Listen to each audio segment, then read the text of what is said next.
예, 구약 성경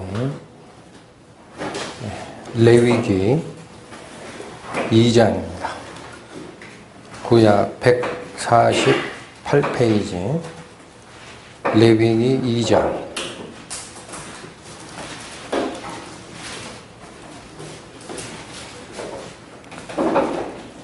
(1절부터) (3절로) 또 (11절부터) (13절) 살피겠습니다.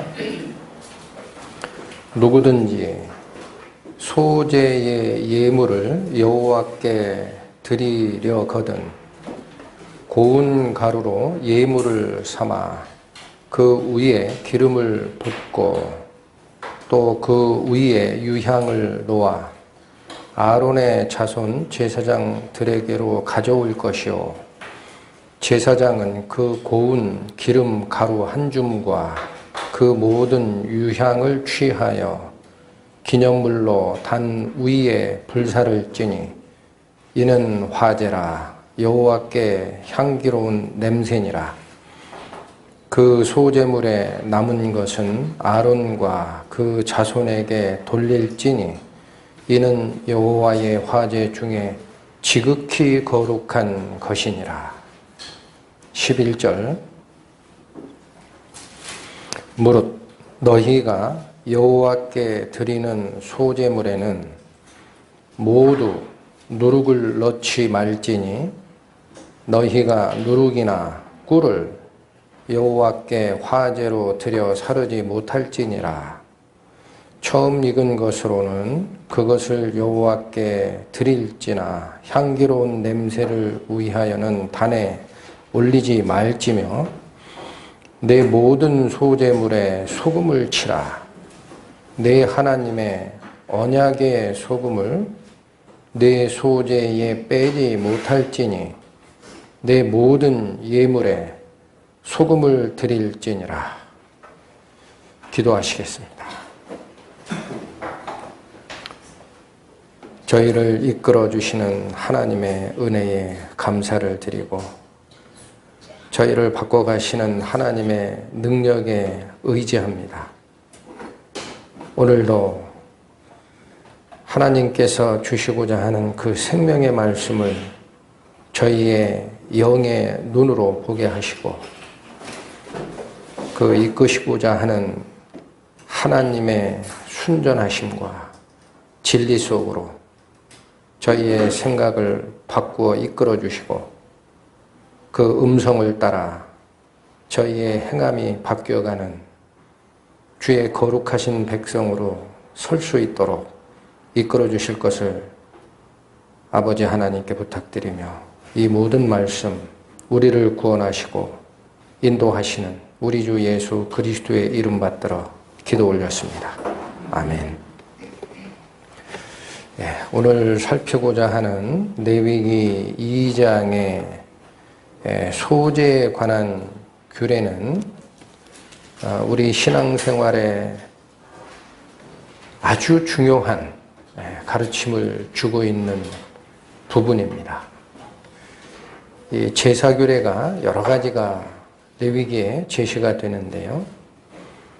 이 소제라는 것은 하나님이 명한 제사 방식 중에서 유일하게 짐승의 피가 가미되지 않는 제사입니다. 왜냐하면 이건 곡식으로 드리게 그렇게 되어 있습니다. 그래서 하나님 앞에 제사를 드린다 함은 하나님께 우리의 생활과 생각을 바치는 예배인데 신약식으로는 어찌 피가 없는 제사가 드려질까? 이것이 첫 번째 우리가 해결해야 하는 부분인데 성경을 자세히 읽으면은 이 소제 자체에는 동물의 피가 개입할 여지가 없어요. 그런데 소제를 언제 드려야 되는지를 기록한 성경 말씀을 쫓아가 보면 소제는 반드시 짐승의 피와 함께 드려지게 돼 있다는 사실입니다. 그래서 이 두 가지 뜻을 결합을 하면 짐승의 피로 속죄함을 받은 성도들이 드리는 예배의 삶, 자기를 드려 하나님의 성품, 그리스도의 성품에 닮아가게 하는 그러한 헌신의 제사가 소제다라는 겁니다. 그러니까 피 흘림이 없는 제사는 하나님 앞에 용납이 안 되는 거 알고 계시죠? 그래서 이게 소제가 언제 드려지게 돼 있느냐라는 거는 민수기에 가면 나와 있습니다. 구약 220페이지 민수기 15장 3절과 4절 말씀.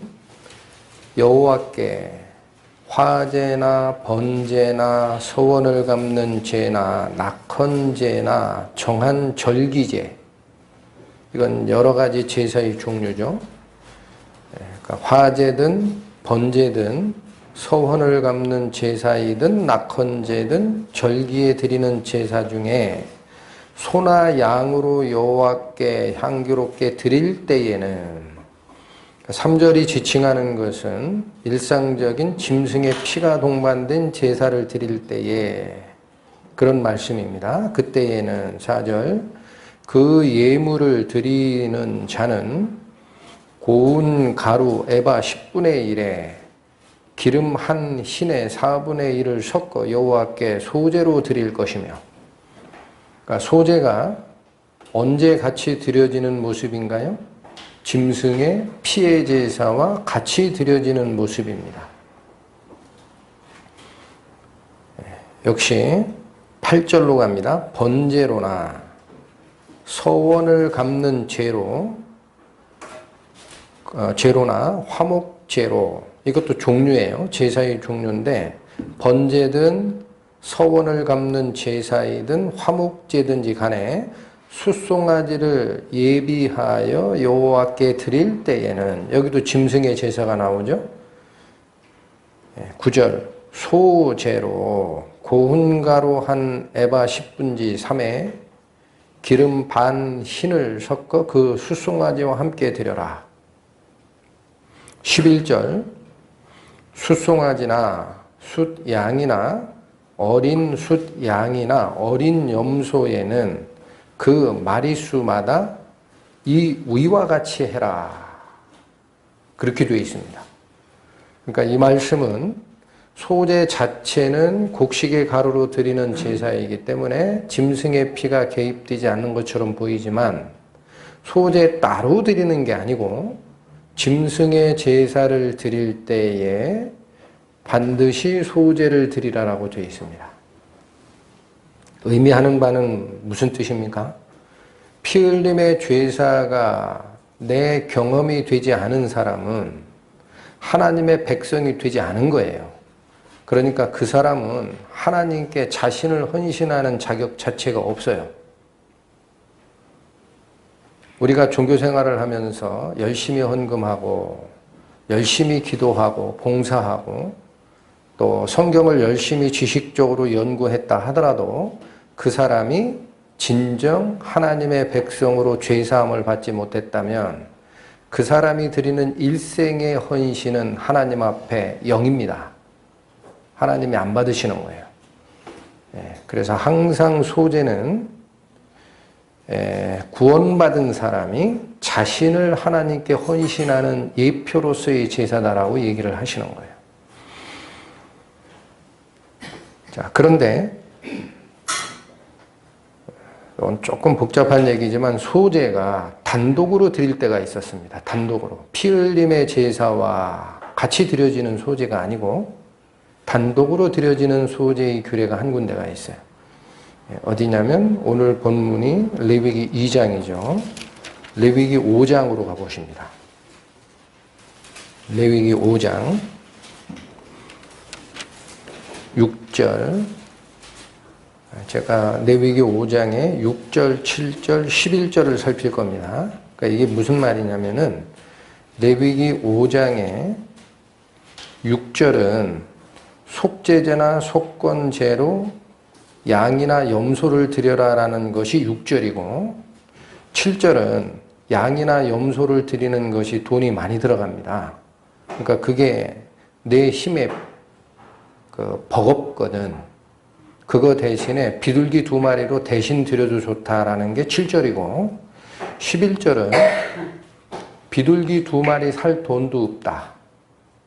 정말 가난해요. 먹고 살 음식이 없어도 매일 굶고 있는 상태예요. 그럼 여기에도 힘이 미치지 못하느냐? 그러면 소제의 개념으로도 제사를 드릴 수 있다라고 얘기를 하는 건데 이건 전부 속죄제, 속건제입니다.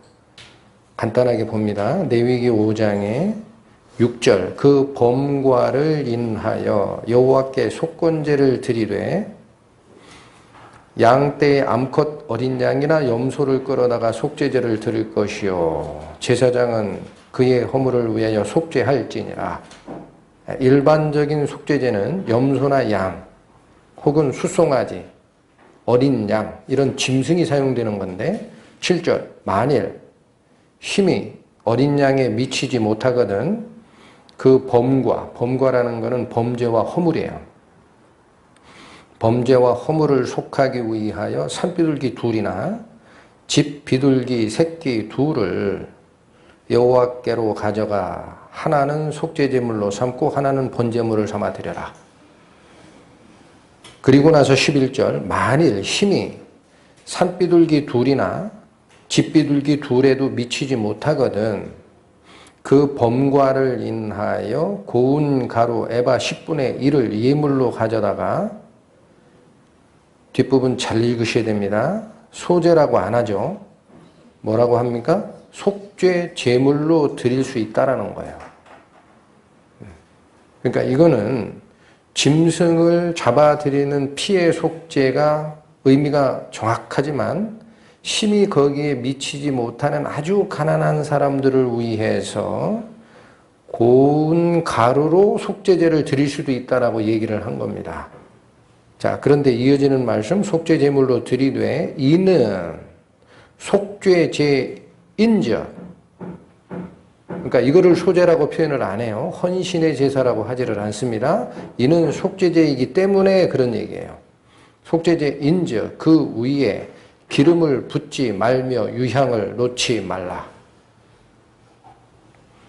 오늘 본문으로 다시 돌아갑니다. 2장.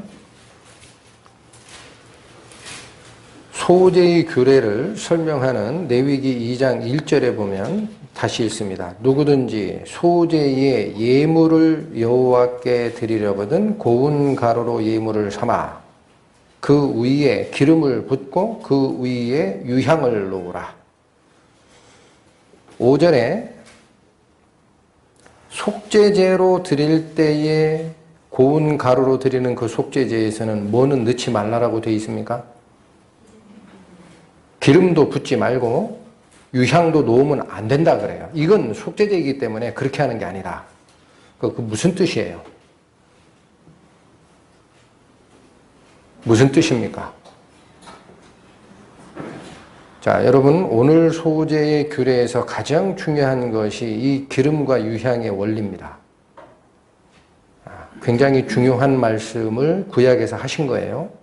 정신을 집중해서 들으셔야 될 텐데 기름이라는 것은 성령입니다. 기름은 구약적 개념으로는 하나님의 위임을 받은 자에게 주는 표였어요. 왕과 선지자와 제사장을 세울 때 하나님의 뜻이다 표시하는 게 기름 부음인데 신약에는 바로 예수 그리스도가 당신의 사역을 하시기 전에 하나님의 성령이 먼저 임하십니다. 신약적 개념으로 기름은 성령의 인치심과 인도하심입니다. 유향이라는 건 뭡니까? 유향은 하나님께 올려드리는 우리의 기도입니다. 신약적 의미가. 그런데 왜 속죄제로 고운 가루를 속죄제로 드릴 때는 기름도 넣으면 안 되고 유향도 넣으면 안 된다라고 했을까? 왜 그래요?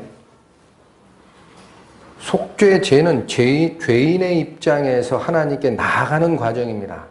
그러니까 속죄제를 드리고 있는 신부는 죄인입니까? 죄인이 아닙니까? 죄인인 겁니다. 아직.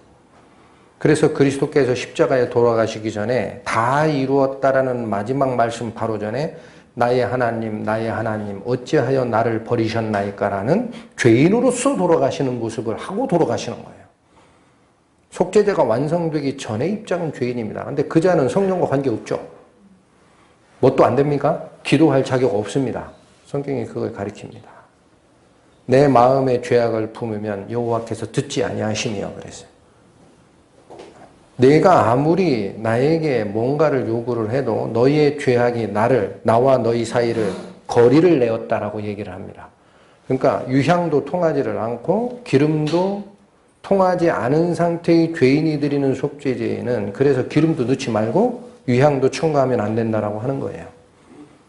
그럼 오늘 본문으로 돌아오는 소제에 기름을 붓고 유향을 첨가하라라는 것은 성령의 인치심과 인도하심에 이미 너희가 자녀로 된 자이면 기도와 성령의 인도함을 따르라라는 굉장히 중요한 가르침입니다.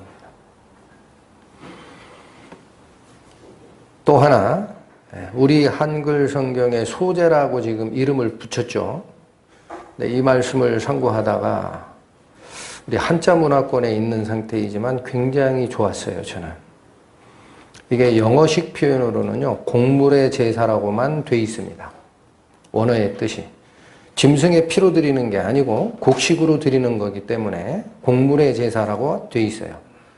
그러면 그 곡물의 제사라는 것은 드리는 요소만을 지칭했지 의미를 함축하지를 못하고 있어요. 근데 이 레위기 2장의 내용을 오늘 다 여러분이 상고하시면 소제라는 한자의 뜻이 너무나 정확합니다. 그 소자가 무슨 소자인가 봤더니 주인 주자 밑에 실사가 밑에 있어요. 실사. 그래서 이게 무슨 뜻이지 하고 조금 더 들어가 봤더니 그 주인 주자는 널어뜨릴 수 있죠. 수직할 때. 그 숫자가 좀 복잡하니까 그걸 약자로 표현한 게 주인주라는 거예요. 그러니까 그 주인주를 늘어뜨릴 수로 바꾸면 시를 늘어뜨렸다라는 뜻이 그 소자입니다. 그래서 이게 무슨 소리지? 하고 또 봤더니 의미는 그 소자의 의미는 본디소라고 읽기도 하고 바탕소라고 읽기도 하고 희다라는 힐소라고 읽기도 해요. 근데 왜 시를 늘어뜨린 모양을 희다, 본디, 바탕 이렇게 해석을 했을까 하고 쫓아 들어갔더니 하얀 명주실을 깨끗하게 빨아서 널어놓은 상태를 지칭한다 그렇게 나옵니다. 그래서 그거는 아무것도 오염되지 않은 상태에 본래 명주실이 가지고 있는 흰 색깔을 나타낸다는 거예요. 그래서 그 소자가 본디소, 바탕소, 힐소 그렇게 돼 있고 이건 제사규례를 모르는 한자권에서 그렇게 해석을 하는 거예요. 참 신기해요. 그러면서 이 시다라는 것은 다른 것에 물들지 않은 상태다라는 거예요. 그게 소제입니다. 다른 것에 물들지 않은 상태, 그걸 우리 성경을 쫓아가는 성도들은 단어를 뭐라고 기억하고 계십니까? 다른 것에 물들지 않은 상태, 오염되지 않은 상태, 세상에 물들지 아니함, 오직 선하신 분, 하나님과 그리스도, 그분의 성품을 쫓아감, 거룩함입니다. 거룩함. 너희는 세상에 속한 자가 아니고 오히려 세상에서 나의 택함을 받은 자이다. 그러니 너희는 그 속에서 나와 더러운 것을 만지지 말라. 이것이 거룩함의 명령이에요. 그것이 소제의 의미입니다. 로마서로 갑니다. 12장. 신약 255페이지.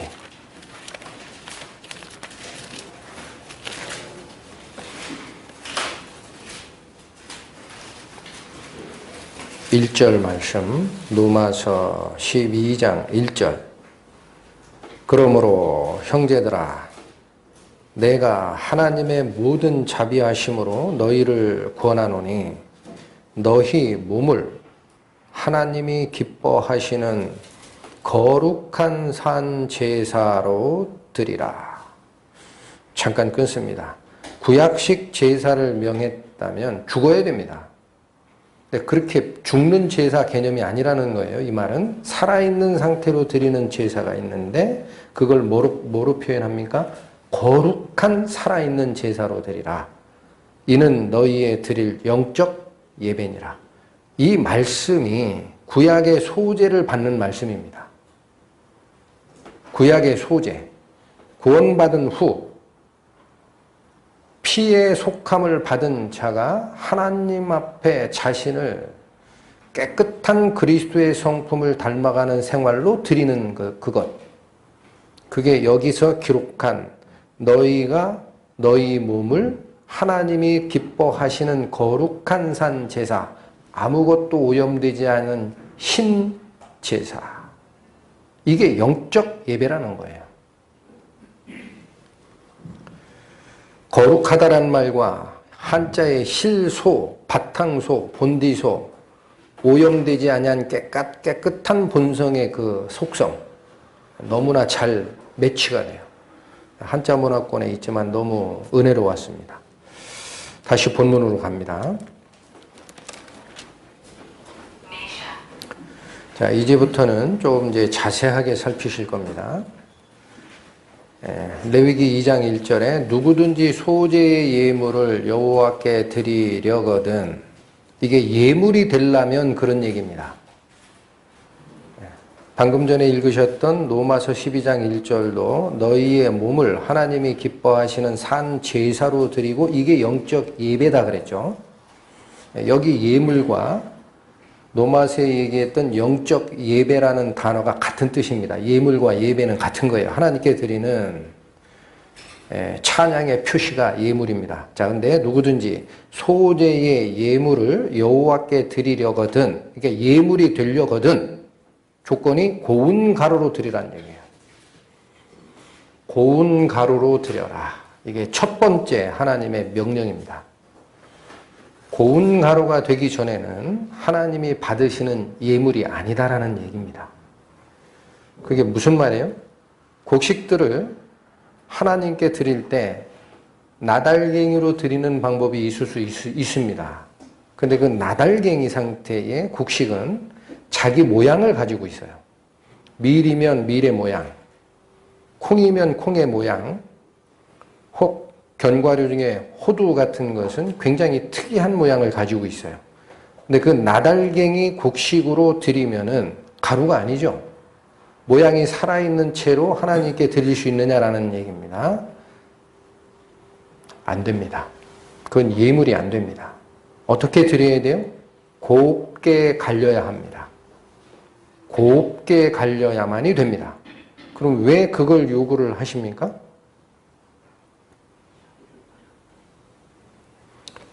소제는 구원받은 성도들이 자기 자신의 삶을 그리스도의 거룩함으로 바꾸어서 하나님께 받으실 만하게 드리는 헌신이다라고 얘기를 하는데, 이 소제의 원리에 굉장히 중요한 게 있습니다.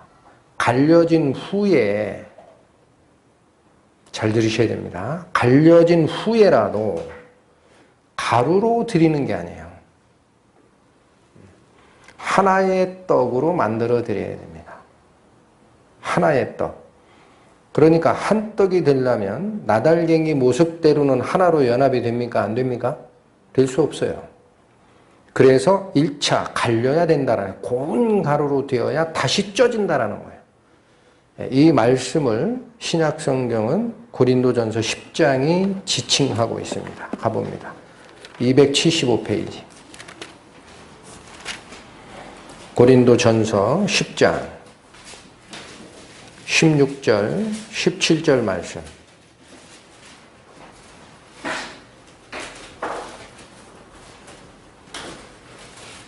우리가 축복하는 바 축복의 잔은 그리스도의 피에 참여함이 아니며 우리가 떼는 떡은 그리스도의 몸에 참여함이 아니냐. 뭘 말씀하신 거죠? 예수 그리스도의 죽음을 기리는 우리의 만찬을 얘기하는 겁니다. 떡 떼고 포도주 나누는 성만찬을 지칭하신 건데, 여기 중요한 거, 떡을 떼는 의미를 뭐라고 표현하고 계십니까? 그리스도의 몸에 참여하는 거라는 거예요. 내가 따로 드려지는 게 아니고. 이어집니다. 17절. 떡이 2개예요? 하나예요? 하나예요. 많은 우리가 여러 몸입니까? 한 몸입니까? 한 몸이니 이는 우리가 다 한 떡에 참여함이라. 소제의 의미가 그거라는 거예요. 여러분 중요한 얘기입니다. 내 알갱이가 빠지는 것도 중요하지만 그거 가지고 안 돼요. 지금 소제가 가리키는 것은 원래 거룩하고 희고 아무 오염도 되지 않은 순전하고 진실하고 거룩하신 떡이 있다라는 거예요. 그게 그리스도입니다. 거기에 내가 참여하는 거지. 내가 뭘 잘났다고 나를 하나님께 제물로 드릴 수 있겠습니까? 중요한 얘기가 하나가 더 나왔어요. 한 떡에 참여하기 위하여 너희가 소제가 되기 위하여는 알갱이 모양을 다 버리고 고운 가루로 다시 갈려줘야 된다는 거예요. 가루로 갈려지려면 첫 번째 어떤 과정을 거쳐야 될까요? 맨 첫 번째, 껍질 벗겨야 됩니다. 껍질. 나를 감싸고 있던 밖에 껍질, 호두 같은 건 굉장히 강하죠. 그게 아무리 강하더라도 그걸 다 빠야 돼요. 그리고도 아직 안 됩니다. 내 피가 있어요. 속껍질. 나의 고집과 나의 생각을 다 버렸을 때라야 하나님의 말씀이 내 심령 속으로 들어오게 되어 있습니다. 너희의 마음 가죽을 베라라는 말씀과도 일맥하는 말씀들이에요. 내 겉껍질도 파쇄되어야 하고 다른 사람의 의견이나 특히 하나님의 말씀이 내 마음에 들어올 때 가리고 있는 그 질긴 가죽, 그 껍질들 다 벗겨야 됩니다. 그리고 나서 잘게 부서져야 됩니다. 껍질을 까도 그 곡식이 스스로 자기가 가루가 되는 방법은 없습니다. 어떻게 해야 갈려집니까? 서로 부딪혀야 돼요. 서로 부딪힐 때 갈려지는 거예요. 특히 이 소제가 얘기하는 방향은 사람 간에도 갈려지나 하나님 말씀 앞에 갈려지는 거예요. 갈려져야만이 부서집니다. 그렇지 않고 혼자서는 부서질 방법이 없어요. 그리고 바로 하나에 연합되는 거예요. 이게 한 떡의 참여함입니다. 오늘 본문으로 다시 오시겠습니다. 레위기 2장. 제가 소제의 기본 요소를 지금 중요하게 살피기 위해 1절에서 3절과 11절에서 13절만 읽었습니다. 근데 그 중간에 들어가 있는 구절이 있어요. 4절부터 10절까지. 이건 뭐냐면은 소제를 드리는 방법입니다. 재료가 아니라. 근데 방법을 보시면 4절 어느 방법으로 드릴 수 있어요? 화덕에 굽는 방법이 있어요. 맞죠? 네. 레위기 2장 4절 내가 화덕에 구운 것으로 소제 예물을 드리려거든. 이게 방법이에요. 화덕에 구워라. 5절 번철에 붙인 것으로 드릴 수도 있다. 그러니까 빵으로 얘기하면 빵을 구워서 만들 수가 있어요. 그 다음에 5절 번철에 붙여라라는 것은 우리 요즘으로 얘기하면 후라이팬에 전처럼 붙일 수도 있다라는 거예요. 그게 그런 뜻입니다. 그리고 7절에 가면 내가 솥에 삶은 것으로 소제를 드릴 수도 있다. 굽거나 붙이거나 우리 떡처럼 쪄내는 방식으로 소제를 드리라는 얘기지 가루로 드리라는 말이 없습니다. 뭘 얘기하는 거예요? 하나가 되는 거예요. 하나. 내가 빠졌다 하더라도 나 혼자서 하나님께 받으실 만한 예물이 되는 게 아닙니다. 한 덩어리 떡에 참여하는 방식으로 드리게 되어 있어요. 그리고 모든 것이 굽거나 붙이거나 삶을 때는 나의 속성이 바뀝니다. 불이 가미가 되면. 그 얘기는 빠진 상태에서 원래 밀, 콩은 콩이면 콩, 호두면 호두의 속성을 그냥 가지고는 한떡이 안 되는 거예요. 성령의 인도하심에 따라 내 성품이 바뀌어가야 하나로 연합되는 변화가 일어난다는 의미가 불을 반드시 통해서 한 덩어리의 떡에 참여하는 것이다. 이게 한 떡에 참여하는 의미입니다. 11절로 가면 무릇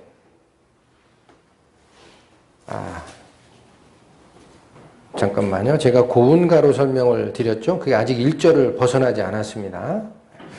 1절 다시 읽습니다. 누구든지 소재의 예물을 여호와께 드리려거든 고운 가루로 예물을 삼아야 되고 그 위에 기름을 붓고 그 위에 유향을 놓아서 드려야 된다. 두 가지 필수적으로 들어갈 요소를 지칭하셨어요. 기름을 부으라는 말씀은 아까 잠깐 설명을 드렸습니다. 구약적으로 기름을 붓는 행위는 하나님의 위임을 받을 때에 그걸 집행했었어요. 근데 신약에서는 성령이 그 역할을 대체했다라는 말씀을 드렸죠. 성경을 한번 쫓아갑니다. 누가복음 4장 보십니다. 누가복음 4장.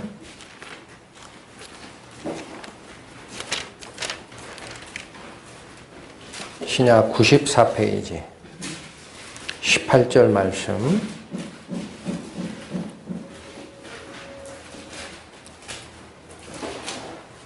주의 성령이 내게 임하셨으니 이는 가난한 자에게 복음을 전하게 하시려고 내게 기름을 부으시고 나를 보내사 포로된 자에게 자유를 눈먼 자에게 다시 보게 함을 전파하며 눌린 자에게 자유케 하고 주의 은혜의 해를 전파하게 하려 하심이라. 한마디로 요약하면 무슨 말입니까? 주의 성령, 하나님의 성령이 그리스도께 임한 것은 복음을 전하게 하기 위함이다라는 거예요. 그걸 후반절에 뭐라고 받았느냐? 기름을 부어 이런 일을 하게 하셨다라는 말씀으로 다시 상설하신 거예요. 문맥의 구조를 보시고 계십니까? 그러니까 구약에 왕과 선지자와 제사장을 세울 때 하나님의 뜻이오라는 걸 표현하기 위해 기름을 부었습니다. 근데 삼중 역할을 한 번에 수행하시러 이 세상에 오시는 그리스도는 기름 부음의 위임을 받은 게 아니고 성령의 위임을 받아 오시는 거다라는 거예요. 그러니까 이 기름 부음이라는 것은 바로 성령의 인치심과 인도하심입니다. 그러니까 소제를 드릴 때에는 우리가 느끼는 그 가르침이 있어야 됩니다. 구약의 소재에서 기름을 붓고 유향을 첨가하라라는 말씀은 우리가 우리의 속성이 바뀌고 빠지고 한떡에 참여하고 성격이 불에 의해서 바뀌는 과정은 성령의 인도하심으로 된다라는 뜻이에요. 내가 노력해서 되는 것이 아니다. 그게 성령의 인치심의 의미고 유향은 뭘까요? 아까 잠깐 설명드렸지만 성경의 기록에 보면 이것은 기도입니다. 기도. 먼저 살피겠습니다. 시편 141편 구약 904페이지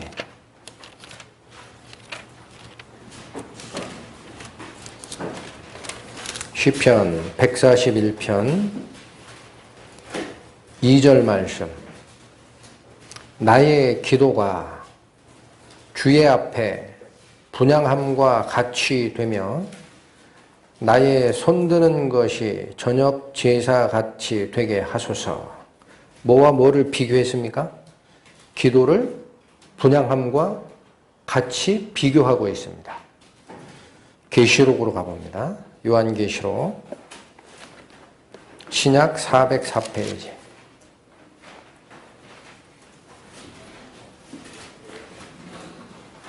8절 요한계시록 5장 8절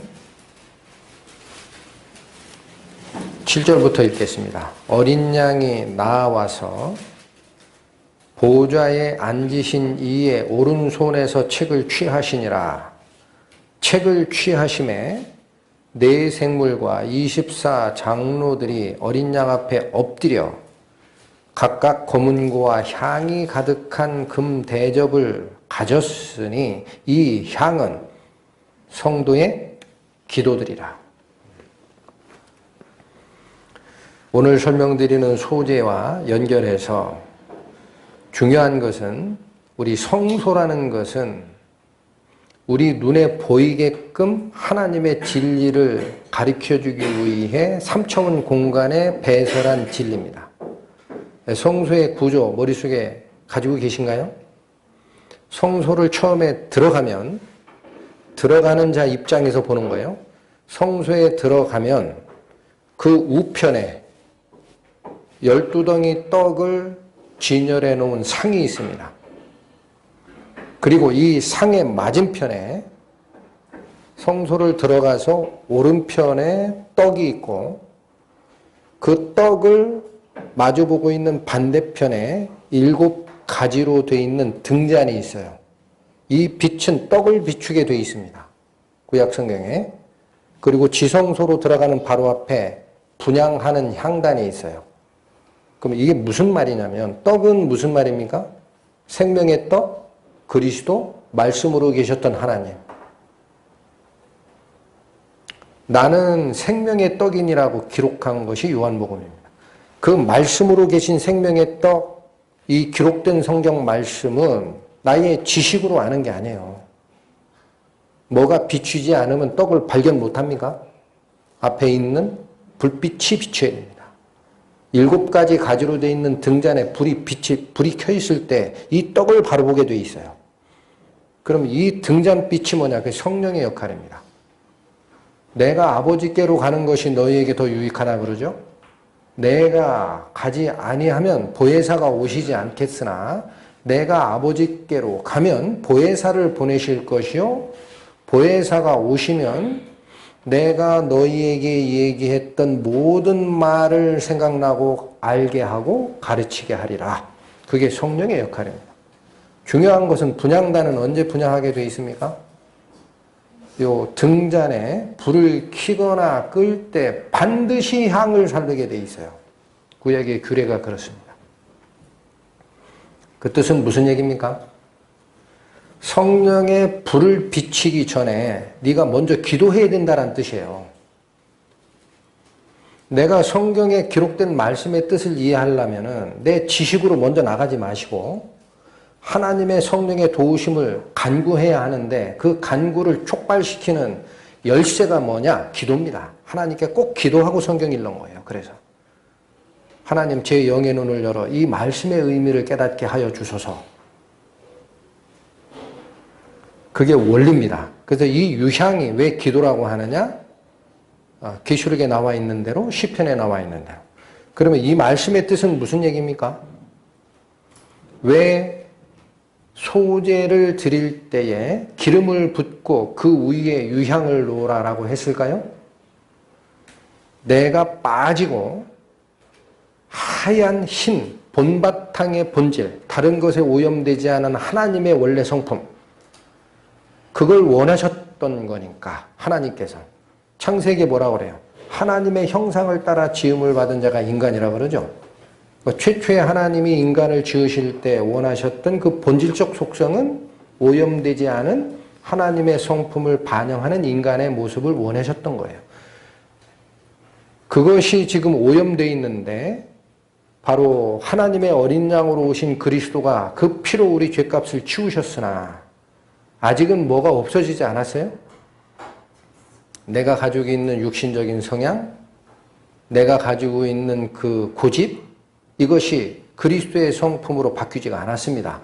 그걸 바꿔가는 것이 성화의 과정이고 그걸 바꿔가는 과정에 바로 진실하시고 순전하신 한떡 그리스도에 참여하는 거예요. 내가 따로 드려지는 것이 아니야. 그걸 위해서 우리는 뭐를 간구해야 됩니까? 기도해야 되고 성령의 이끄심을 받아야 됩니다. 그것이 소제의 기본 요건이라는 거예요. 그게 없이는 입술로 아무리 내가 과거에 내 자아가 빠졌습니다. 이제는 하나님 앞에 새로운 자로 서겠습니다. 해봐야 효력이 없는 거예요. 한 덩어리에 참여하는 상태가 되지 않은 겁니다. 에베소서 봅시다. 신약성경 313페이지. 에베소서 4장.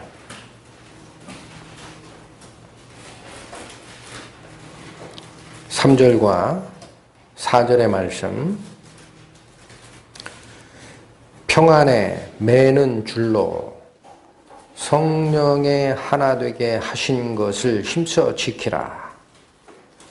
자, 여기 하나 되게 하는 원인이 나옵니다. 뭐라고 말씀하세요? 성령께서 하나 되게 하시는 거예요. 이어집니다.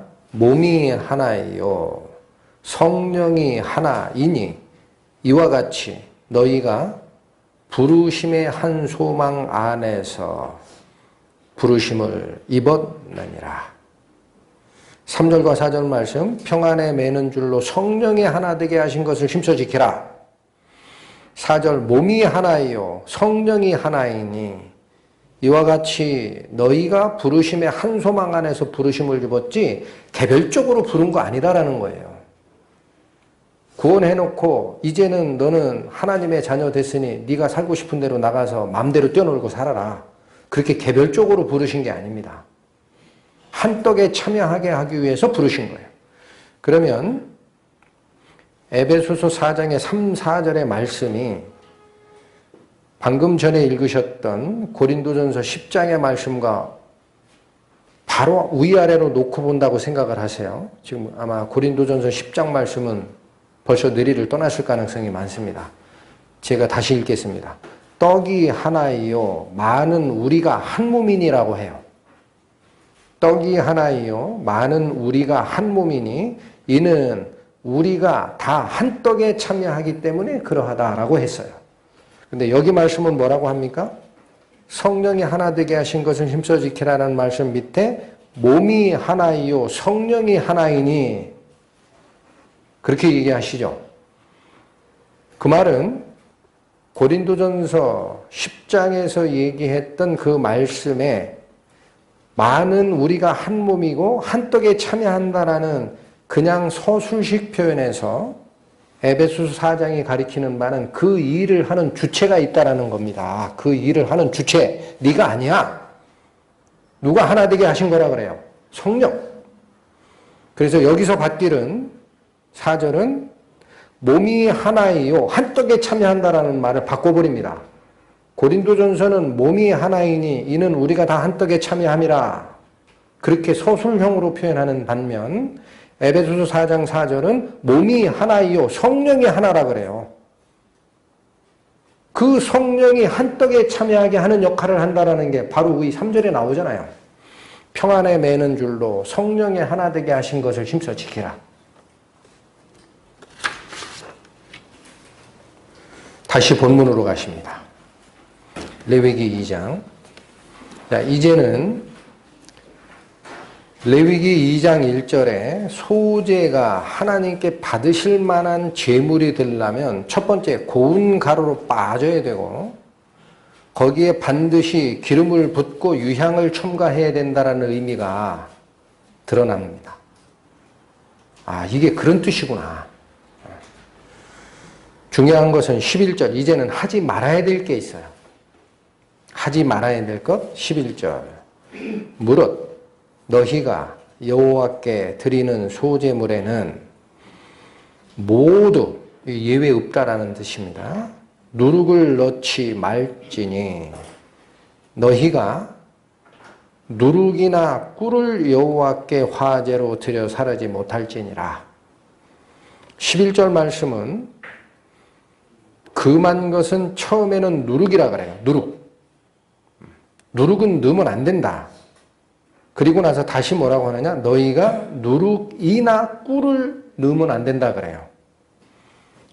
그 말씀은 누룩의 개념에는 밑에 맞는 우리가 알고 있는 누룩과 꿀의 요소가 있다라는 뜻으로 받으셔도 됩니다. 성경을 통해 상고하면 그 뜻이 드러나요. 이게 무슨 뜻일까? 여러분 누룩 그러면 어떤 의미가 떠오릅니까? 오염된 것.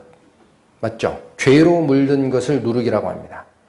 그런데 다시 상설하는 누룩이나 꿀 그러면 꿀은 죄는 아니잖아요. 그럼 뭘까요? 꿀은 달콤함입니다. 꿀은 유혹이고 달콤함이고 나에게 즐거움을 주는 나의 즐거움을 쫓아가는 속성이 돼요. 그래서 이 부분이 신약 성경에도 밝혀주는 말씀들이 있습니다. 그게 고린도전서입니다. 5장. 신약 268페이지 보십니다. 고린도전서 5장 6절에서 8절 말씀까지. 6절 너희의 자랑하는 것이 옳지 아니하도다. 적은 누룩이 온 덩어리에 퍼지는 것을 알지 못하느냐. 6절이 지칭하는 바는 뭡니까? 우리 성도들이 자랑하는 것을 여기 뭐로 화살표를 끌고 가고 계십니까? 그게 누룩이라는 거예요. 이거 놓치시면 안 됩니다. 너희의 자랑하는 것이 맞지 않다라는 거예요. 하나님 앞에 옳지 않다. 적은 누룩이 온 덩어리에 퍼지는 걸 알지 못하느냐? 이 말씀은 너희의 자랑하는 것을 누룩으로 왜 모르느냐라는 거. 그거 누룩이다. 그리고 이어지는 말씀 7절 너희는 누룩 없는 자인데 새 덩어리가 되기 위해 묵은 누룩을 내어 버리라. 이 명령이 나오죠. 앞에 너희는 누룩 없는 자라는 표현은 뭡니까? 우리는 죄와 상관없이 하나님의 자녀로 거듭난 자라는 뜻입니다. 이 누룩은 죄와 관련된 말씀이에요. 그런데 누룩이 없으면 없는 거지. 문맥이 약간 이상하게 느껴져요. 누룩이 없으면 없는 거지. 왜 다시 묵은 누룩 버리라고 할까요? 문맥적으로 좀 이상해 보이죠? 7절 다시 읽을까요? 너희는 누룩 없는 자예요. 없는데 그럼 뭘 버릴 게 뭐가 있어요? 근데 이어지는 말씀은 새 덩어리가 되기 위해 뭐를 버리라? 묵은 누룩이 또 나오죠? 그럼 무슨 말이에요? 7절 앞단에 얘기하는 누룩은 죄의 누룩을 얘기하는 겁니다. 죄의 누룩. 그러니까 우리는 죄와 관계없이 하나님 앞에 죄값이 사함을 받고 의로운 자라고 이미 인치심을 받은 자다라는 뜻입니다. 그러나 너희가 한 덩어리가 되려고 즉 새 떡에 참여하기 위하여는 그런 뜻이에요. 새 덩어리가 되기 위해서는 뭐를 버려야 될 게 있다? 묵은 누룩이 버려져야 된다는 거. 묵은 누룩. 묵은 누룩이 뭘까요? 과거의 습관입니다.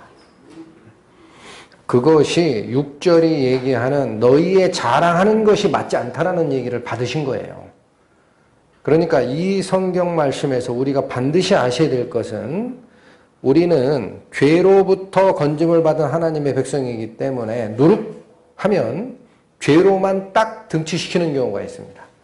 그건 당연한 거란 얘기예요. 당연한 거고 너희는 죄와 관계없이 하나님의 거룩한 백성이 된 자가 맞지만 묵은 누룩이라는 걸 지칭합니다. 이 말씀에서 묵은 누룩. 그게 뭐예요? 과거에 내가 가지고 있던 습관이에요. 습관. 그걸 6절에서는 뭐라고 받으신 겁니까? 자랑을 받았어요. 자랑. 다시 읽습니다. 7절 너희는 누룩 없는 자인데 새 덩어리가 되기 위해 묵은 누룩을 내어 버리라. 우리의 유월절 양 곧 그리스도께서 뭐가 되셨다? 희생이 되셨느니라. 이 희생이란 말은 제물이라고 바꾸셔도 돼요. 제물. 그리스도께서 제물이 되시지 않았느냐라는 거예요. 그러니 과거에 묵은 누룩은 당연히 버려야 한 덩어리 떡에 참여하는 게 가능하다라는 말씀을 주셨어요. 8절 이어집니다. 이러므로 우리가 명절을 지키되 이게 유월절 명절입니다. 바로 앞에 있던 유월절. 명절을 지키되 묵은 누룩도 말고 괴악하고 악독한 누룩도 말자. 여기선 더 상설하시죠. 앞에 있는 것은 묵은 누룩, 뒤에 있는 것은 괴악하고 악독한 누룩이라고 얘기를 합니다. 괴악하고 악독한 누룩이 지칭하는 바는 그건 죄입니다. 죄. 그게 죄예요. 죄와 반대가 악이고 선의 반대가 불법이고 그게 죄예요. 그런데 여기 지금 두 가지 누룩을 지칭하면서 무엇을 먼저 앞세우셨습니까? 묵은 누룩도 하지 말고 괴악하고 악독한 누룩도 하지 말라.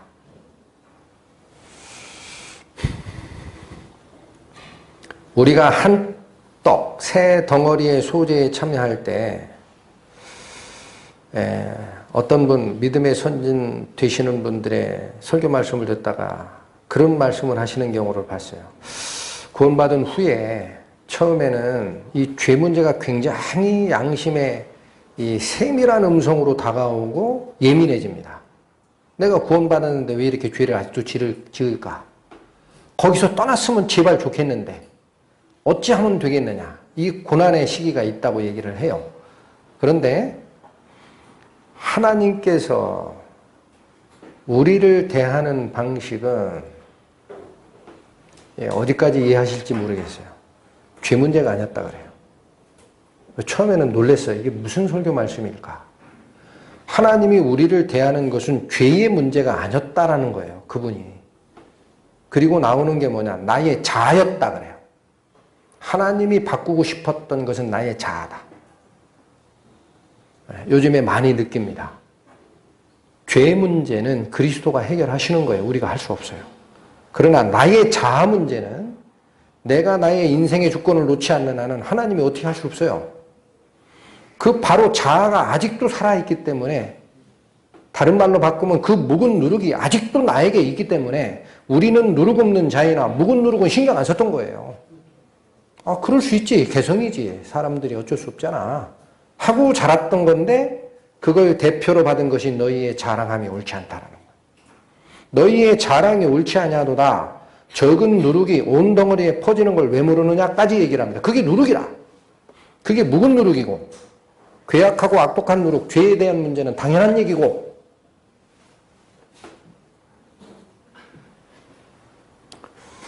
자랑이 왜 묵은 누룩, 버려야 할 누룩으로 표현했을까를 생각을 해봤습니다. 자랑이 어디서 나오느냐예요. 어디서 나오나요? 나의 생각, 분명히 모양이 있어요. 나의 인생의 목표, 내가 어떤 사안을 보고 판단하는 방식들이 사람마다 개성이 다릅니다. 밀의 모양이 다르고 콩의 모양이 다르고 호두의 모양이 다르듯 자기 방식이 있어요. 근데 이런 방식들을 따라서는 사람의 속성과 개성과 영광과 장점은 드러날 수 있습니다. 자기가 원래 가지고 태어난 곡식의 모양을 유지하는 것은 그 곡식의 특성과 그 곡식만이 가지고 있는 유익을 드러낼 수는 있어요. 사람의 영광을 드러낼 수는 있어요. 그러나 그 상태에서는 그리스도, 새로운 떡, 순전한 떡, 우리를 거듭나게 하신 그리스도의 떡으로 들어가는 것은 불가능합니다. 그러니까 그거 버리라라고 얘기하는 거예요. 이게 안 되면 뭐가 안 됩니까? 그리스도가 만들어 놓으신 소재의 떡이 있어요. 여러분 잘 기억하셔야 됩니다. 소재는 내가 바뀌는 개념보다는 그러면 자꾸 내가 뭘 하려고 그래요. 그것이 아니고 이미 만들어진 소재가 있습니다. 그게 한 떡 그리스도 떡이에요. 거기에 내가 들어가는 것이 소재의 목적입니다. 어떻게 그렇게 나옵니까? 이 말씀이 그런 뜻입니까? 7절 다시 읽겠습니다.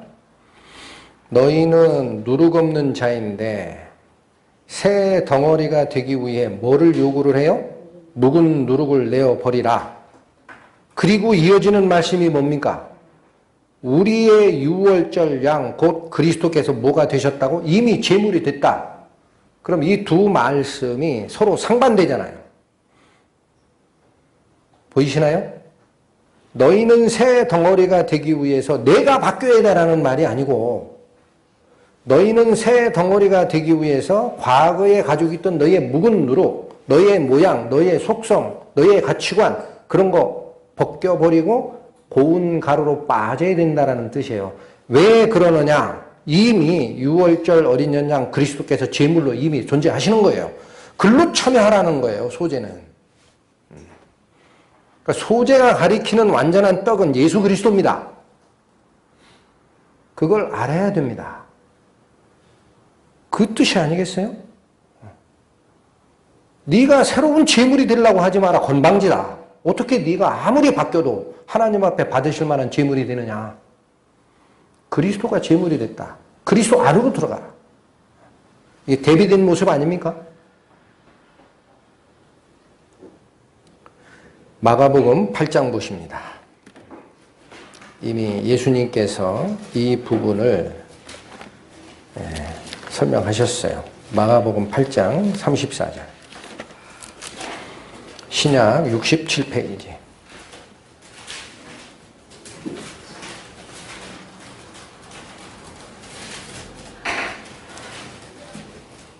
무리와 제자들을 불러 이르시되 아무든지, 이건 예외 없다란 얘기입니다. 아무든지 누구라도 그런 뜻이에요. 나를 따라오려거든 자기를 부인하고 자기 십자가를 지고 나를 쫓을 것입니다. 많이 들었던 말씀인데 그 의미가 새롭습니다. 소재의 가르침을 받다가 이 말씀을 다시 봤더니 두 번을 얘기하시는 게 보여요. 자기를 부인하고 and입니다. 자기 십자가를 지고 나를 쫓으라. 같은 말씀으로 봤었어요, 과거에. 그렇지 않겠습니까? 자기 부인이 곧 자기가 죽는 거 아니겠어요? 근데 왜 두 번을 얘기하셨을까 하고 보다가 저는 무슨 생각이 들었냐면 두 단계라고 봤어요. 두 단계. 자기를 부인하는 단계가 있고 자기가 실제로 죽는 단계가 있구나. 잘 이해가 안 되시죠? 이런 겁니다. 하나님의 말씀이 나에게 올 때가 있어요. 그게 설교 말씀을 통해서 오든 성경 공부를 통해서 오든 내 기도 중에 오든 하나님의 말씀이 문자화된 말이 아니라 이건 하나님 말씀이구나 라고 나에게 다가오실 때 내 생각을 접는 과정이 있습니다. 내가 틀렸구나. 말씀을 쫓는 게 맞구나. 이게 자기 부인하는 과정으로 저는 봅니다. 그것도 안 되면 그건 뭐 시작도 안 한 거고. 그 분명히 말씀이 내 마음에 들어올 때 하나님의 말씀을 쫓겠습니다. 나를 버리겠습니다라는 이 결정이 있어요. 이 속에. 그건 거부감이 없어요. 그런데 실제로 무슨 일이 닥쳐요. 그러면 예를 들면 특히나 교회 안에서도 그렇고 어떤 일을 하거나 교제를 하거나 할 때도 내가 생각하는 생각이 있어요. 근데 저쪽 형제가 생각하는 생각이 있고 다른 형제가 하는 생각들이 있고 여러 가지 생각들이 드러납니다. 근데 내 생각과 내 방식이 지적이 돼요. 그리고 사람의 눈에 보이는 대로는 저쪽 형제의 생각이 채택이 돼요. 이런 상황이 벌어집니다. 그런데 이걸 시선을 내가 이미 전에 하나님 앞에 나를 부인하겠다라고 소원했던 그 마음의 중심을 향하여 돌아가면 이게 말씀으로 돌아간 것일까 아닐까를 보면 됩니다. 아주 간단합니다. 나의 생각이 지적이 되고 저쪽 생각이 선택이 됐을 때 그게 말씀을 쫓아간 게 맞느냐를 보면 돼요. 아무 문제가 없어요. 근데 사람인지라 어떻게 돼요? 내 거는 왜 무시가 되고 저쪽 생각이 올라갔을까? 하다가 사람을 봅니다. 그 다음은 무슨 문제가 생겨요?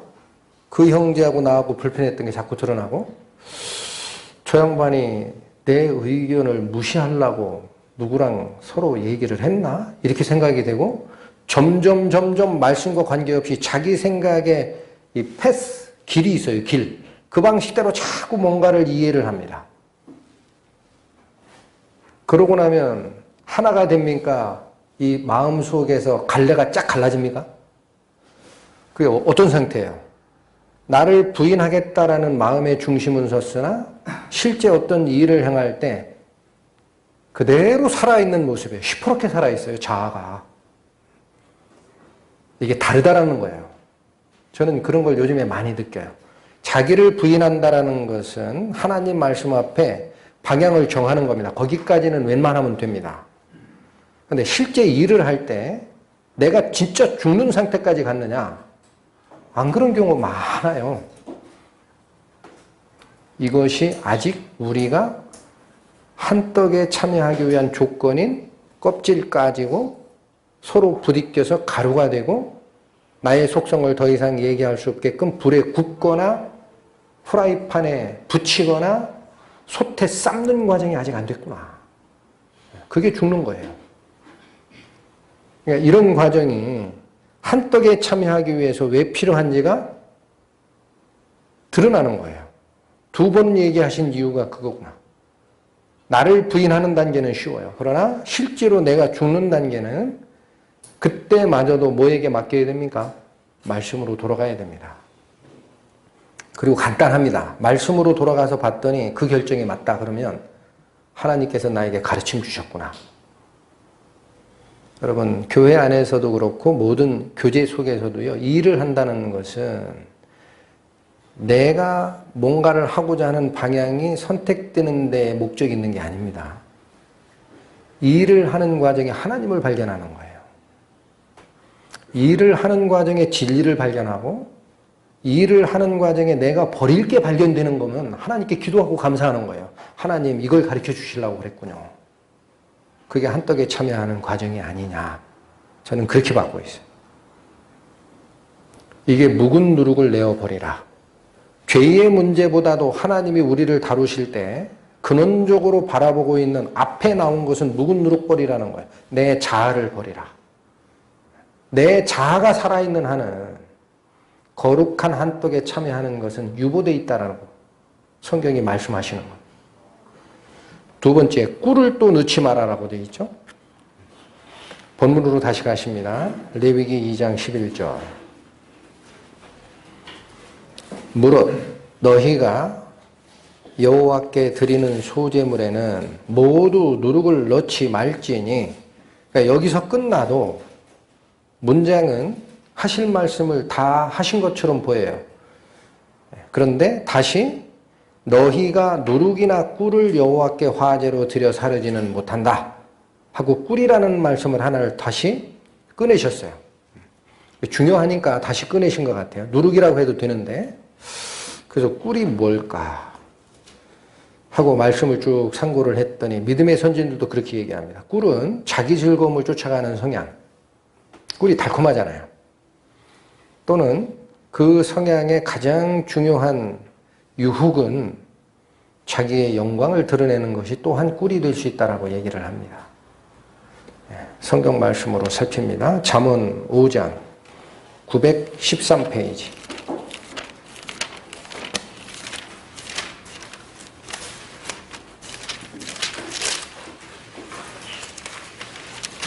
잠언 5장 3절 말씀.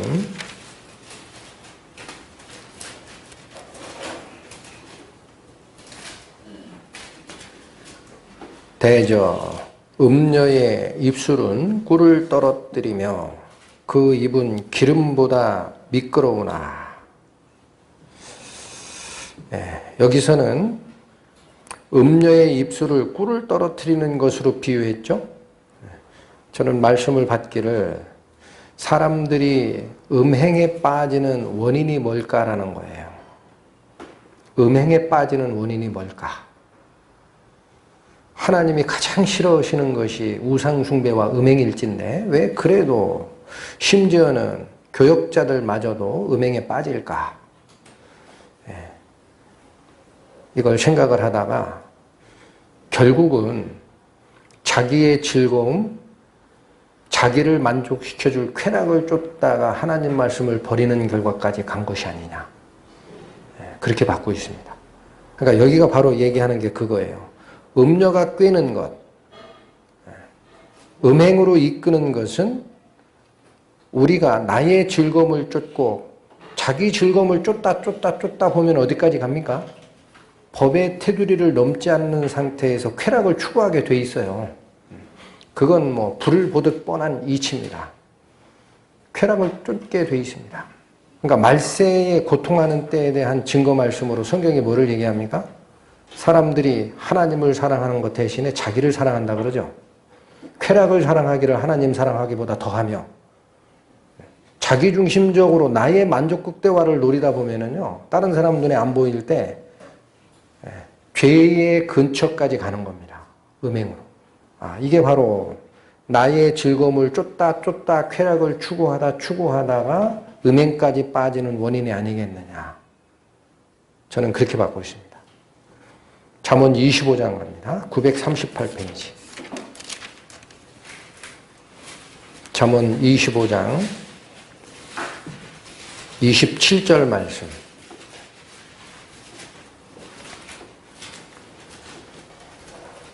꿀을 많이 먹는 것이 좋지 못하고 자기의 영예를 구하는 것이 헛되니라. 여기 두 가지를 성경 말씀이 대비하셨습니다.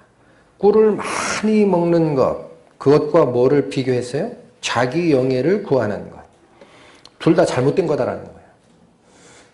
그래서 이것은 자기 즐거움의 끝이 어디냐 했더니 사람들이 만든 그 심리학적 분석에 따르면 매슬로우의 욕구 5단계설이 있어요.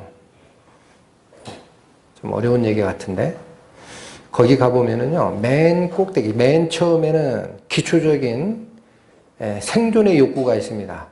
배고프면 먹고 싶고 하는 거. 근데 그게 점점 올라가서 동료를 만들고 싶은 욕구, 이렇게 쭉 가다가 맨 꼭대기 가면은요, 자아실현 욕구라고 해서 자기가 드러나고 싶은 욕구가 있어요. 결국은 거기까지 가는 겁니다. 그게 굉장히 달콤한 유혹인 거예요. 하나님 말씀을 쫓아가는 성도들의 입장에서는 자기의 영광, 자기의 누군가에게 내가 좀 중요한 사람으로 인정받고 싶은 그 마음, 그걸 쫓다가 결국은 뭐를 버리게 됩니까? 하나님의 거룩함을 버리게 됩니다. 하나님의 거룩함. 그래서 사람을 쫓아가는 일이 생겨요. 왜냐하면 저 사람이 많은 사람에게 추앙을 받고 존경을 받는데 첫 번째 보면은 이 밑으로 들어가려고 그래요, 사람들이. 이 사람이 굉장히 리더란 말이에요. 누구도 쫓아가는 사람이에요. 그럼 내가 그 밑에 들어가서 인정받고 싶어요, 처음에는. 근데 이게 분명히 잘못됐는데 나를 인정해주지 않는다고 서로 싸웁니다. 그러면 제가 회개하고 나오는 과정을 살펴보면 우리가 생각했던 이게 잘 가고 있다, 리더다라고 생각했던 때도 뭔가 이상한 게 발견이 되는데도 그냥 묻고 갔어요. 설마 하나님이 잘 인도하시겠지. 그런데 나중에 보면은 말씀에 비춰봤을 때 이게 틀렸다라는 게 발견이 돼야 되는데 이 사람이 인정받는 모습을 보고 밑으로 들어간 사람들이 있어요. 그 밑에서 나도 인정을 받겠다. 한데 이분이 바로 징계를 받아도 이 사람은 그 틀에서 못 벗어납니다. 참 신기합니다. 말씀으로 돌아가질 않아요. 그 안에서 또 싸워요. 네가 잘됐다, 내가 잘됐다. 이 사람의 영광을 쫓아가는 길에는 하나님의 영광을 보는 눈은 막히는구나라는 거예요. 그런 게 굉장히 조심스럽습니다. 그러니까 이거 쫓지 말라는 거예요. 꿀을 많이 먹는 것이 좋지 않고 자기의 영예를 추구하는 것도 헛되니 너희는 너희가 달콤하다고 생각하는 그 영예, 즐거움, 쾌락 그런 거 쫓지 말라. 소재로 드릴 때에는 꿀을 넣으면 안 됩니다. 그래서 나의 즐거움을 쫓는 과정은 하나님 앞에 예물이 될 수 없습니다. 나의 영광을 드러내는 과정도 하나님이 받으심직한 소재가 되지 않습니다. 그 다 빼라라는 거예요. 잠언 18장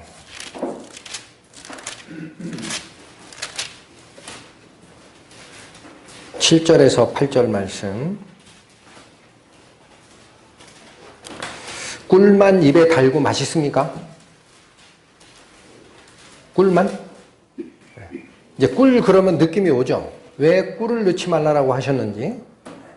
자기의 달콤함, 자기의 만족, 자기의 이름이 드러나는 영광 이런 것들이 다 달콤한 유혹인데 여기 18장 7절과 8절을 보면은 별식과 같이 또 맛있는 게 하나가 있습니다. 살피겠습니다. 미련한 자의 입은 그의 멸망이 되고 그 입술은 그의 영혼의 그물이 되느니라. 그러니까 우리가 말에 굉장히 조심해야 된다는 말씀 여러 번 살펴봤습니다. 그런데 8절에 이런 말씀이 있어요. 남의 말하기를 좋아하는 자의 말. 여기까지가 묶인 겁니다. 예. 다시 보세요. 남의 말하기를 좋아하는 자의 말.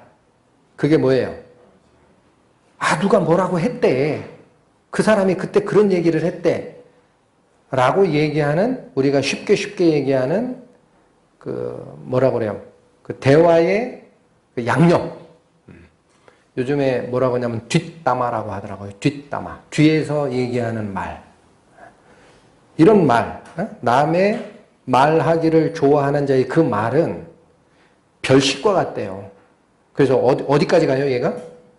뱃속 깊은 데까지 들어가느냐. 그러니까 이 말을, 남의 말을 좋아하는 자의 습관을 얘기하는 게 아니고, 여기선. 잘 보셔야 돼요. 이거 뭐를 경계한 겁니까? 남의 말하기를 좋아하는 자. 즉, 여기 가서 저 말하고, 여기 가서 저 말하고, 다른 사람 흠보고 하는 것은 그 사람 속성인데, 그건 쉽게 안 맡겨요. 근데 여기선 더 경계하는 게 뭐냐면, 그 말이 별식과 같아서 듣다 보면 너무 재밌는 거예요. 그 어디까지 가요? 이 뱃속 깊이까지 들어갑니다. 그렇게 꿀같이 달아요. 야, 그래? 또 아는 거 없어? 이런 식으로. 그러니까 여기서 경계한 것은 뭡니까? 그런 말이 들어오면은요, 내가 뱉어내야 됩니다. 다른 쪽으로 화제를 돌리든지, 그 말을 용납하면 안 됩니다. 이런 것들도 뭐예요? 꿀은 아니지만, 우리가 탐닉하는 잘못된 것들이에요. 이런 것을 그냥 놔두면 항상 문제가 생깁니다. 자, 그래서 오늘 다시 본문으로 가십니다. 레위기 2장이 처음에 고운 가루가 아니면 소재의 제사 요건도 안 된다라고 얘기를 하신 거고, 기름을 붓고 유향을 놓으라라는 말씀으로 우리를 한떡으로 참여하는 과정을 설명을 했습니다. 근데 그게 뭐라고 그랬어요? 핵심이? 버릴 것 빼고 한떡에 들어가는 게 중요하니까 성령의 가르침을 바라고 그분께 기도하라라는 말씀으로 성경이 얘기하는 거다라는 걸 참고를 했습니다. 자, 그런데 이 말씀이 레위기 2장의 그 말씀이 그대로 반영된 신약 성경 말씀들이 발견이 돼요. 어디를 보시느냐? 에베소서 4장 갑니다. 에베소서 4장 314페이지 22절 24절까지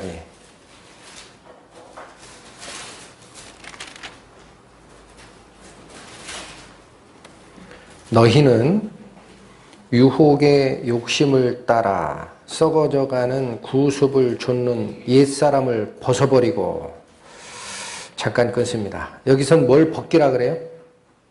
옛날 너의 습관, 옛날 네 욕심대로 살아가던 그 옛날 사람 벗어버리라. 소재에서 한 가루고 고운 가루가 되기 위해 처음에 뭐를 빻아야 되고 부숴버리고 벗겨버려야 된다 그랬습니까? 자기 모양을 유지하던 겉껍데기, 속껍데기 다 벗겨야 된다 그랬어요. 그런 개념입니다. 너희의 유혹의 욕심을 따라 썩어져가는 구습을 좇는 옛사람을 벗어버리고, 이게 묵은 누룩을 내어버리라. 새 덩어리가 되기 위해 유월절 어린 양 그리스도께서 희생이 되셨느니라 라는 말씀과 같은 거예요. 벗어버리고 23절 오직, 이 방법이 이것밖에 없다라는 거예요. 옛날 사람을 벗어버리고 새 사람을 입는 방법은 오직 심령으로 새롭게 되라. 심령으로 새롭게 되어 바뀌는 모습이 24절입니다. 하나님을 따라 의와 진리의 거룩함으로 지으심을 받은 새 사람을 입으라. 이게 누굽니까? 이게 그리스도입니다. 의와 진리로 지음을 받은 새 사람은 그리스도예요. 내가 아닙니다. 우리가 그리스도로 옷 입었다라고 하죠. 한 떡에 참여함이라고 얘기를 하죠. 그리스도께서 유월절 어린 양 그리스도께서 제물이 되셨느니라라는 말씀이 그 뜻이에요. 그러니까 거기로 들어가기 위해 나의 옛날 습관 이거 다 버려야 되는데 어떻게 가능하냐라는 거예요. 그 수많은 시간을 말씀을 상고하고 가르침을 받아도 잘 안 되는데 어떻게 되느냐? 23절 심령으로 새롭게 되는 방법밖에 없다라는 거예요. 방법이 그 얘기입니다. 가운데에 와 있는 그 방법이. 자, 그런데 로마서 12장 가보시면 같은 말씀을 또 한 번 해 주셨어요. 로마서 12장.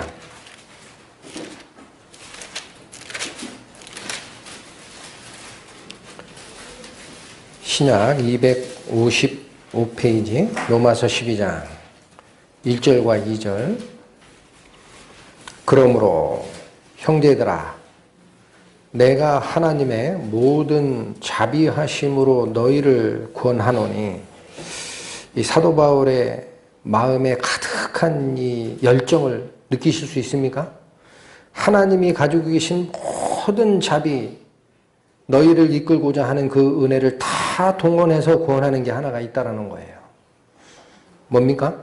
너희 몸을 하나님이 기뻐하시는 거룩한 산 제사로 드리라. 이는 너희의 드릴 영적 예배니라. 아까 살펴봤던 말씀이죠. 2절 이어갑니다. 너희는 이 세대를 본받지 말고, 자, 하나 배척해야 될 게 나옵니다. 이 세대를 본받지 말라. 그게 뭘까요? 그게 옛사람, 유혹의 욕심을 따라 썩어져가는 옛날 습관, 에베소서 4장에 말씀하셨던 그것, 그게 이 세상을 본받는 거예요. 그걸 본받지 말고 오직, 여기도 하나밖에 없다라는 얘기입니다. 방법은 마음을 새롭게 함으로 변화를 받으라. 마음을 새롭게 함으로 변화를 받아야 된다. 어떻게 가려면? 하나님의 선하고 기뻐하시고 온전한 뜻대로 가려면. 에베소서 4장이 지칭하는 말씀과 로마서 12장 1, 2절에서 얘기하는 이 가르침은 옛날 습관, 이 세대가 따라가는 과거의 구습, 묵은 누룩, 나를 자랑하고 나의 영광을 드러내려고 하는 그 사람들의 목표, 그거 버리고 하나님의 온전하고 기뻐하시고 선하신 뜻으로 돌아가기 위해서 두 성경 말씀이 지시하는 방법은 오직이라는 단어가 어디에 쓰입니까? 에베소서에서는 심령으로 새롭게 되라. 여기 로마서에서는 오직 마음을 새롭게 함으로 변화를 받으라.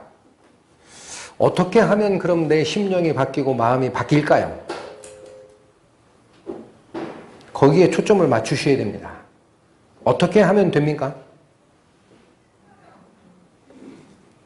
그게 기름 부음과 유향이에요.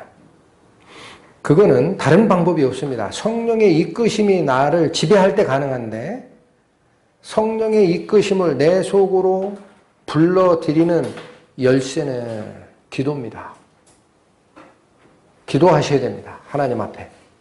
그냥 말씀 듣고 머릿속으로 인정하고 나를 부인하는 단계까지 가도 실제로 십자가상에서 내가 죽고 실제 행동할 때 내가 드러나지 않는 단계까지 못 가는 이유는 바로 그 순간까지도 기도하지 않았기 때문에 그래요. 그걸 바꿔주십시오라고 기도해야 됩니다. 하나님, 그 순간에 그런 문제가 있을 때 나를 바라보지 않게 하소서. 성령이 나를 이끌고 가게 하소서. 그걸 기도하게 하셔. 내가 잘 모르면 그걸 기도해 주소서. 성령께서. 우리가 빌 바를 다 알지 못하나 하나님께서 뭐예요? 성령이 친히 우리를 위해 간구하심이 있지 않습니까? 제가 잘못하는 기도, 정확하게 핵심을 뚫지 않는 기도를 하고 있으면 하나님께서라도 도와주셔서 저는 이걸 반드시 떠나겠습니다. 그때 딴 걸 보지 않게 하는 기도를 하게 하소서. 그게 유향과 기름을 붓는 것이 소재의 가장 핵심이다라는 거예요. 그래야 그리스도께서 역사하는 아무것도 첨가되지 아니한 깨끗하고 순전한 하나의 떡 속으로 내가 들어가게 되지 않겠습니까? 소재에는 잠깐 여기 하나만 더 살피고 갑니다. 로마서 12장 1, 2절은 바로 똑같이 과거의 습관을 버리고 마음이 새롭게 변화를 받아 하나님의 선하시고 기뻐하시는 뜻대로 우리가 산 제사가 드려지는 과정을 설명을 했다면 11절에 뭐라 그래요? 11절에도 이게 이제 지침입니다. 부지런하고 게으르지 말고 열심을 품고 주를 섬겨야 됩니다. 그게 무슨 말씀을 받은 거냐면 2절에 하나님의 선하시고 기뻐하시고 온전한 뜻이 무엇인지 분별하는 과정에서는 열심을 내야 되는 거예요. 그냥 되는 게 아니고 16절 갑니다.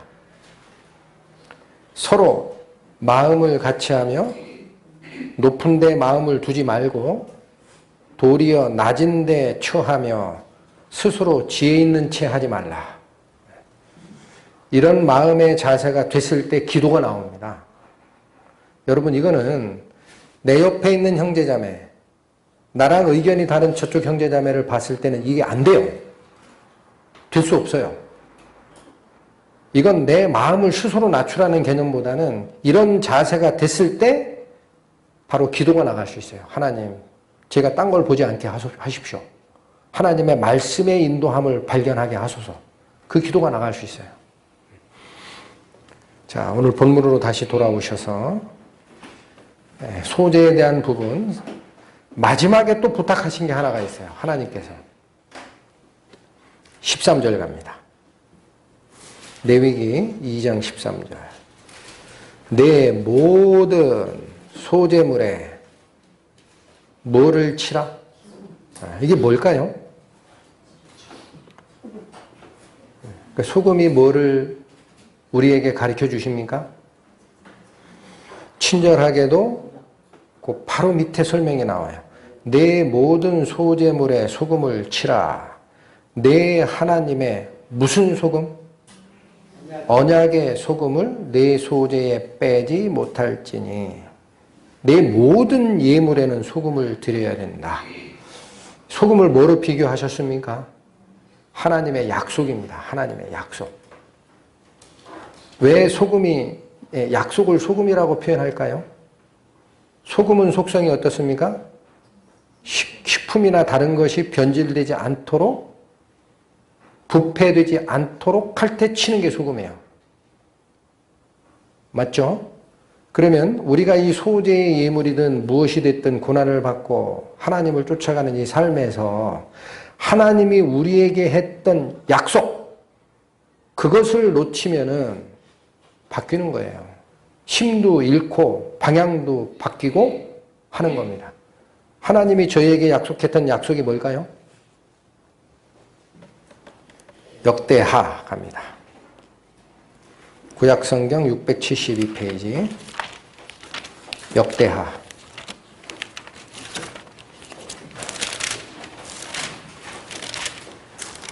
13장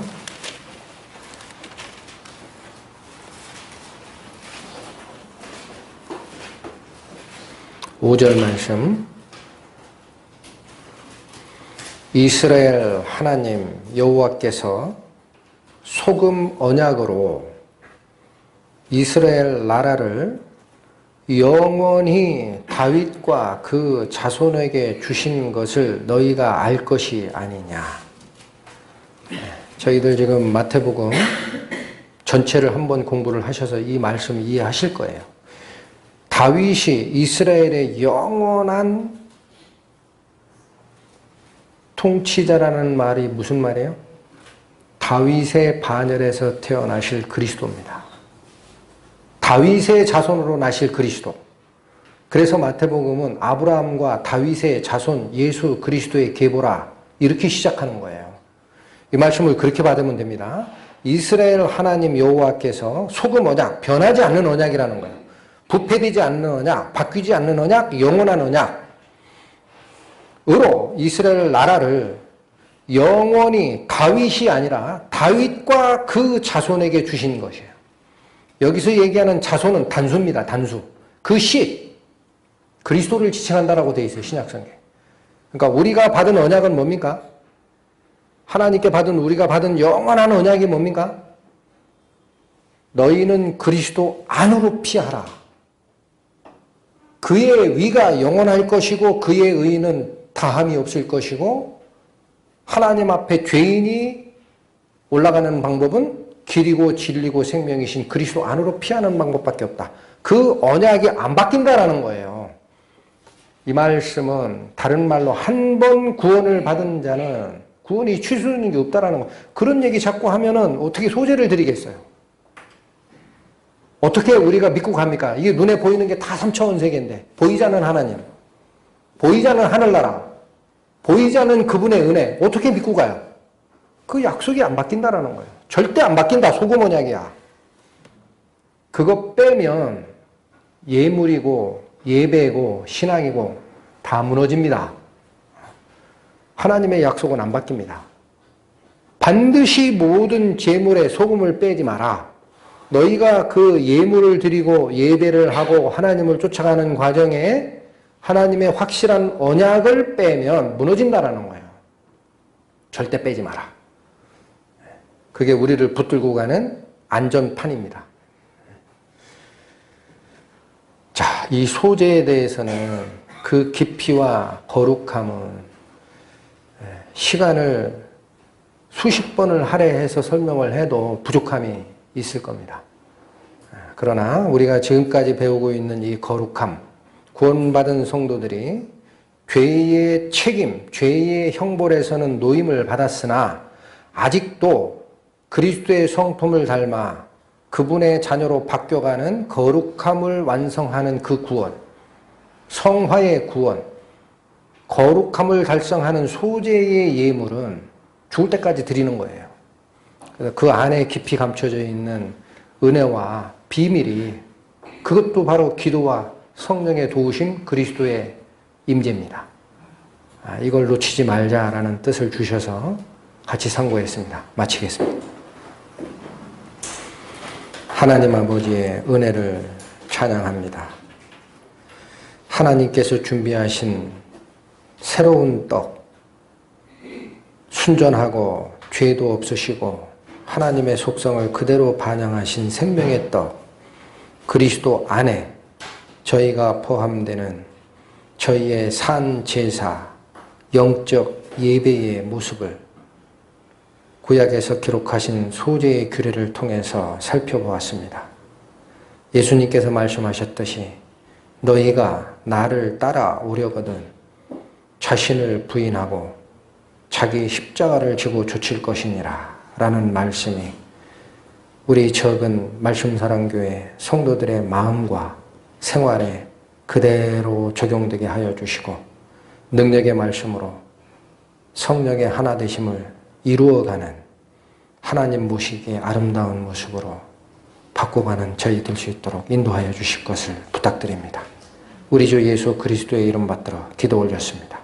아멘.